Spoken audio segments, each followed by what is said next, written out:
Mas cuidado para não ser preso, viu? Porque pelo andar da carruagem... Ele vai ser preso, como, infelizmente, outras pessoas. Não estou dizendo que cometeu crime. Não. Mas o modus operandi, se ele tivesse o mínimo de honradez, de ter seguido, por exemplo, o professor Olavo de Carvalho, que foi o responsável por esse buraquinho que nós temos aqui para respirar, que conduziu todo o processo, que culminou na própria eleição do Bolsonaro, né, criou a atmosfera necessária para que o próprio Bolsonaro fosse aceito, fosse levado a sério enquanto candidato.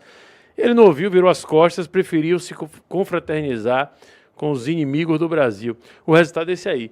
Eu acho que ganhando a eleição, sendo no roubo, ou melhor, perdendo essa eleição, sendo no roubo ou no voto, o culpado é claro, não é o povo brasileiro, é Bolsonaro.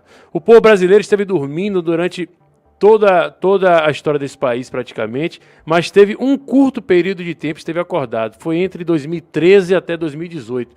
5 anos. Nesses 5 anos, o povo brasileiro conseguiu, pela primeira vez na história, colocar o chamado establishment, o estamento burocrático nas cordas, que ficou ali, mesmo nos governos petistas, apanhando, né, vamos dizer assim. E depois de um determinado momento, a partir da eleição do Bolsonaro, esse povo resolveu delegar tudo a esse falso super-herói, que na realidade é fraco, pode ser bem intencionado, mas é muito fraco para combater os inimigos do Brasil.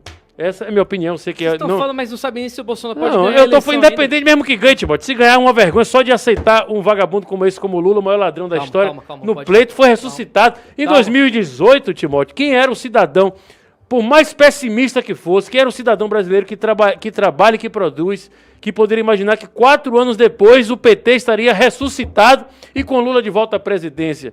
Isso aconteceu justamente pela inoperância do Bolsonaro.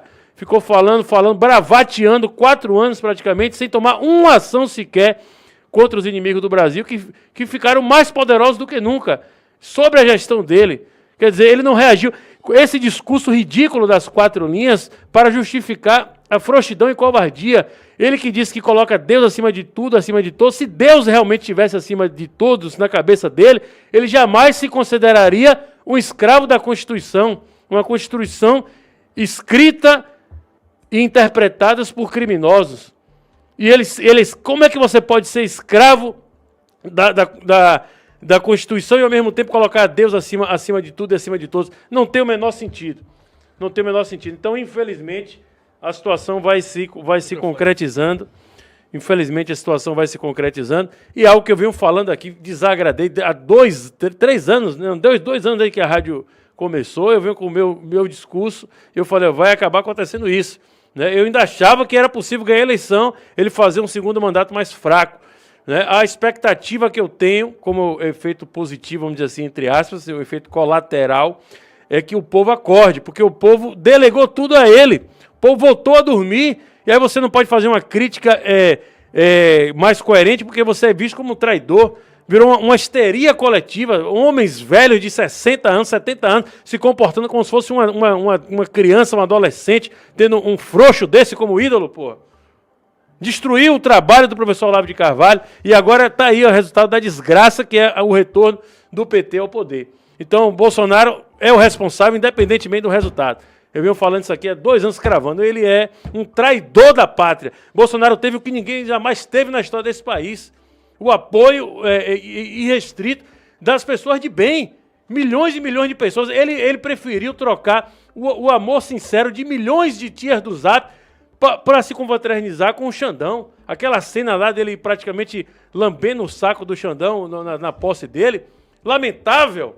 É um frouxo, traidor e covarde. Né? Entregou a cabeça de todos os seus apoiadores, um a um. Tem pessoas que apoiaram ele lá atrás, como a gente, em 2013, 2014, antes dele ser levado a sério, hoje estão foragidas do país, como se fossem criminosos, enquanto os verdadeiros criminosos estão aí, livre, leve e solto, e o maior criminoso da história desse país, voltando à presidência da República. Tudo por causa desse frouxo, que vocês se iludiram e acreditaram nele. Eu acreditei durante muito tempo, mas há pelo menos 2 anos eu venho alertando aqui que ele era muito fraco. Se ele é bem intencionado, eu ainda não sei. Parece ser, mas é fraco. O Léo, eu ouço o comentário do Léo, eu choro. Eu fico mas é porque isso, vocês não choque têm de esperança. O Bolsonaro tem um xadrez 9D e o Ciro Nogueira falou. Se o Ciro disse que o jogo estaria ganho já pelo presidente, ele sabe tudo. Gente, eu tô brincando foi um aqui. traidor, Timóteo, Essas infelizmente. informações para anestesiar o povo. Olha, eu vou esperar ainda a semana, vou esperar os outros dias, Acabou, mas aqui a acabou. Brado a gente sabe. Obrigado, Vanessa, um beijo, viu? Deus É uma abençoe a nossa tragédia anunciada, né? Essa questão toda. Desde que ele soltou o Lula e tal. família. Corta para ele aqui, produção. Uma tragédia anunciada, infelizmente. Não tem nada de extraordinário, embora a gente sempre fica com aquela expectativa, esperança, né? A gente não quer enxergar a realidade, que vai acontecer diferente. Mas eles fizeram todo esse trabalho, soltaram o Lula, tornaram o Lula elegível de novo, anularam os processos onde ele foi condenado em todas as instâncias. Quer dizer, é uma piada. Eu já cheguei a Não falar aqui existe. na bancada que o Lula já era, o Lula já tinha Não, ele mesmo já chegou, politicamente. pensou em vir morar aqui, tava Pra se aposentar. É inacreditável, é coisa de maluco que tá acontecendo no Brasil. Menino, tal qual aconteceu com os Estados Unidos, hein? Trump. Mas, Timóteo, é isso. Aí você usa aquele velho clichê, né? A fraqueza, a Atrai. covardia atrai a agressividade. Sempre. Foram quantas investidas inconstitucionais, absurdas aí do STF, materializado no ativismo judicial, né? O Xandão aí, o Alexandre Moraes. E o Bolsonaro fez o quê? As 4 linhas, vou seguir as 4 linhas. Quer dizer, não tem o menor sentido, Sara. Um cidadão que diz que Deus está acima de tudo, acima de todos, e ele vai lá e, ao mesmo tempo, diz: eu sou escravo da Constituição. Quem foi escrever a Constituição? Um bocado A de Constituição foi esquerdista. criada em 1988. Já é uma Constituição de viés socialista, por exemplo, que relativiza Claro. a propriedade Claro. privada. É uma Constituição de viés socialista, portanto, escrita e interpretada por servo do Satanás. Ela foi emendada diversas vezes. Completamente inspirada na Revolução Francesa. E nem eles que criaram ela não a seguem. É verdade. E de acordo com as próprias regras dela, Bolsonaro tinha obrigação de intervir em diversos momentos. Quando, por exemplo, até então ele fazia um bom governo e veio o golpe da fraudemia, o que aconteceu? Fecharam o comércio, os governadores de uma forma orquestrada, junto com o STF, os prefeitos de capital, destruíram a economia, né, com os lockdowns. Ele pegou e ficou dizendo: isso aí vai ser ruim, a economia nem pode ver depois, vai ser pior. Ele ficou falando, Timóteo, como se fosse um comentarista, como se fosse eu aqui falando na Brado. Ele nunca caiu na real que ele sentou na cadeira de presidente para tomar ações objetivas. Ele fez o contrário, ficou se comentando. Outro dia perguntaram, eu vi a entrevista dele aí, ele ainda compartilhou na maior cara de pau na rede social dele. Perguntaram a ele assim: o que você acha da censura? Ele: eu avisei que isso não podia chegar assim. Censuraram 1, censuraram 2, censuraram 3, censuraram todo mundo. E ele comenta, ele não tem a noção, por exemplo, que ele, como presidente, ele tem, como chefe de Estado, ele tinha a obrigação de intervir. Naquele momento, por exemplo, ele tinha a obrigação, como chefe das Forças Armadas, de garantir o direito de ir e vir, que é um direito não apenas constitucional, é um direito natural do ser humano, que foi suprimido, direito de trabalhar, de produzir, lá em 2020. Depois, de novo, teve a eleição municipal 2020. Aí o pessoal ainda acreditou de novo em uma chamada segunda onda. Claro que o vírus existiu, matou muita gente, mas a grande maioria das mortes atribuídas ao vírus não foram verdadeiras e não justificavam em momento algum o que aconteceu, que foi muito pior. Morreu muito mais gente, inclusive, pelos transtornos causados pela questão do fechamento da economia de forma indireta. E ele fez o quê? Ficou comentando, tá certo, tá errado. O resultado está esse aí.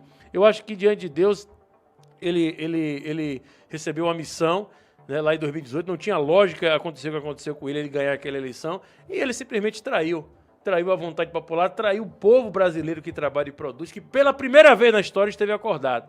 Imagine aí como é que estão aí, Timóteo, as milhões e milhões de tias do Zap que tem uma paciência com esse Bolsonaro mais do que o próprio filho. Você fala uma coisa aqui, como eu estou falando, mas isso vai prejudicar a campanha. Quer dizer, a pessoa não está nem ligando que o filho está lá nas drogas, está lá perdendo a vida, mas está ligando para poupar a campanha desse cara que é um frouxo, rapaz. Esse cara é um frouxo. Demorou eu perceber isso, só fui perceber que Bolsonaro era fraco lá em 2020.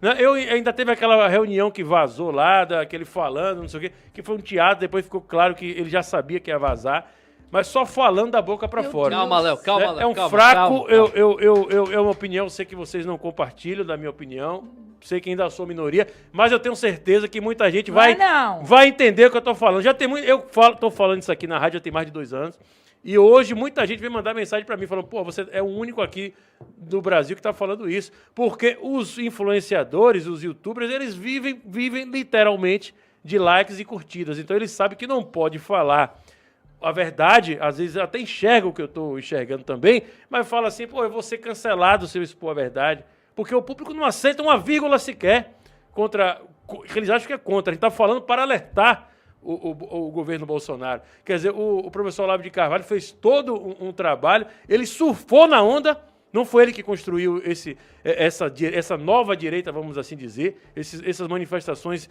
se materializaram nas ruas a partir de 2013. Ele ganhou ali um status de ser o maior líder delas a partir de 2016, 2017. E depois ele destruiu todo o trabalho que o professor Olavo de Carvalho criou, né? Ele esquerdizou a direita. Quer dizer, quis agradar os seus inimigos. Quer dizer, não tem sentido nenhum. Ao mesmo tempo, quem votou nele em 2018, como eu, como outros, continuou votando, mas de uma forma muito mais tímida, sem força para... Tá falando besteira de coberta. Léo Dias, muito obrigado. Valeu, irmão. Timóteo. Eu acho que a mensagem que fica de positiva aí é que as pessoas vão cair na real e vão perceber que não existe Salvador a não ser o nosso Senhor Jesus Cristo. Amém. Em algum momento, as pessoas entraram no ritmo da idolatria, esqueceram, até confundiram a fé cristã com a fé em um homem, e a palavra é muito clara: maldito o homem que confia em outro homem. E isso aconteceu com dezenas de milhões de brasileiros, por uns falsos super-heróis que eu acho que talvez, na melhor das hipóteses, pode ser alguém bem intencionado, mas que não tem nem de longe as características mínimas necessárias para fazer um enfrentamento como esse, de ordem até espiritual, né? Então, um cidadão que se diz cristão e que coloca Deus acima de todos, repito, jamais pode ser escravo de Constituição, de 4 linhas alguma. É uma contradição absurda, não sei como nenhum cristão nunca se perguntou isso. A justificativa para continuar frouxo. Então, eu acho que a mensagem é essa: o único Salvador é o nosso Senhor Jesus Cristo. É só ele mesmo. Muita gente ainda vai demorar, mas vai entender. Léo, muito obrigado pela participação. Léo Dias é uma das pessoas mais importantes aqui no comentário, porque na Brado, com muita gente da direita que gostou de fantasiar nos últimos anos, aqui a gente fala, ele tem a opinião dele, eu tenho a minha, a Sarinha tem a dela também, a gente às vezes não, quase sempre diverge, né? A gente não concorda um com o outro, mas a gente tem espaço aqui na Brado, eu espero que sempre, para falar, para expressar aqui o que pensamos, certo?